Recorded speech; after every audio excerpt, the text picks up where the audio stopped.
Assalamualaikum warahmatullahi ta'ala wabarakatuh. Perkenalkan, nama saya Muhammad Rofiki. Saya dari kelas B Akuntansi Syariah 2021. Tujuan dari pembuatan video ini diajukan untuk memenuhi tugas mata kuliah pendidikan akhlak tasawuf yang diampu oleh dosen Muhammad Khalid Wardi MHI. Dengan judul jurnal dan hasil review saya tentang hakikat kebenaran mengkaji tasawuf akhlak kenabian. Kebenaran menjadi idaman setiap manusia. Ia mempunyai makna khusus dalam kehidupan. Ia adalah tumpuan dari segala pemikiran, sikap, dan tindakan. Ia memberi arti kehidupan. Hakikat kebenaran perlu dikaji, salah satunya dengan tasawuf. Tasawuf adalah akhlak kenabian yang akan terus menjadi sumber inspirasi dan motivasi, memberi makna dan arah, serta menjadi kendali hakiki bagi terbangunnya peradaban manusia. Pendahuluan manusia mempunyai kemampuan, betapapun kecilnya, untuk mengenal kebenaran yang hakiki. Mungkin kebenaran telah relatif ia dapatkan lewat panca indera atau akal. Merasa tahu, merasa benar, berubah pendapat, atau mempertahankan pendapat.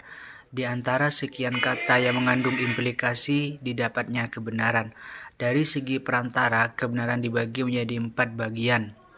Di antaranya, yang pertama, kebenaran indrawi, ditemui dengan pengamatan dan pengalaman. 2. Kebenaran ilmiah, diperoleh lewat konsepsi akal. 3. Kebenaran filosofis, yang dicapai dengan perenungan. 4. Kebenaran religius, yang diterima melalui wahyu ilahi. Dari segi kekuasaan, kebenaran terdiri dari 2 bagian. Yang pertama, kebenaran subjektif yang hanya diterima oleh subjek pengamat sendiri. 2. Kebenaran objektif yang diakui tidak hanya oleh subjek pengamat, tetapi juga oleh subjek-subjek yang lain. Dari segi luas berlakunya terbagi menjadi 2 bagian. Yang pertama, kebenaran individual yang berlaku bagi perorangan. 2. Kebenaran universal yang berlaku bagi semua orang. Dari segi kualitas, kebenaran dibagi menjadi 3 bagian. Yang pertama, kebenaran dasar, yaitu kebenaran yang paling rendah atau kebenaran yang paling minim. 2. Kebenaran nisbi, yaitu kebenaran yang satu atau beberapa tingkat di atas kebenaran dasar, namun belum sempurna atau belum relatif. 3. Kebenaran mutlak, yaitu kebenaran yang sempurna, yang sejati, yang hakiki atau absolut.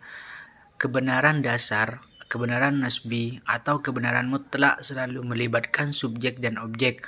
Ada 3 hal yang harus diperhatikan, di antaranya. Yang pertama, tidak khilaf, merupakan kebenaran dasar. Tidak khilaf berarti tidak salah. Jadi tergantung implikasi adanya kebenaran. Hanya saja kebenaran di sini sangat kecil karena ia berada tepat di balik kehilafan. 2. Adanya hubungan antara subjek dan objek juga merupakan kebenaran dasar. Hubungan subjek dan objek disebut juga kebenaran, benar karena adanya hubungan, tapi sangat minim sekali dan tergantung pada ada atau tidak adanya hubungan. Jika tidak ada hubungan antara subjek dan objek, maka kebenaran tidak ada. 3. Mampu tahu. Mampu tahu juga merupakan kebenaran dasar. Kemampuan ini menyatakan kecenderungan orang untuk bisa berbuat atau tidak bisa berbuat. Tahu tidak selalu berarti positif, akan tetapi bisa juga negatif. Jadi dengan demikian, kemampuan tersebut mengandung pengertian mampu untuk tahu dan mampu untuk tidak tahu. Kita harus mengetahui bahwa usaha mengejar dan mencari kebenaran berbeda dengan pengejaran terhadap pengetahuan. Kalau ilmu pengetahuan mungkin dapat diperoleh dengan pengetahuan, belajar, meneliti dengan sungguh-sungguh, dan jika dikuasai ilmu tersebut, menjadilah seorang ilmuwan. Tetapi semua yang disebut dengan ilmu pengetahuan kebenarannya relatif. Benar hari ini mungkin besok sudah tidak benar lagi. Benar di suatu tempat mungkin tidak benar di tempat yang lain. Tetapi kebenaran hakiki, kebenaran absolut, ada suatu kebenaran tentang adanya penghayatan, tentang haqqaiqul haqaiq, benar yang sebenar-benarnya benar, hanya dipunyai oleh Zat yang Maha Benar. Sekian penjelasan dari saya, kurang dan lebihnya mohon maaf. Wassalamualaikum warahmatullahi taala wabarakatuh.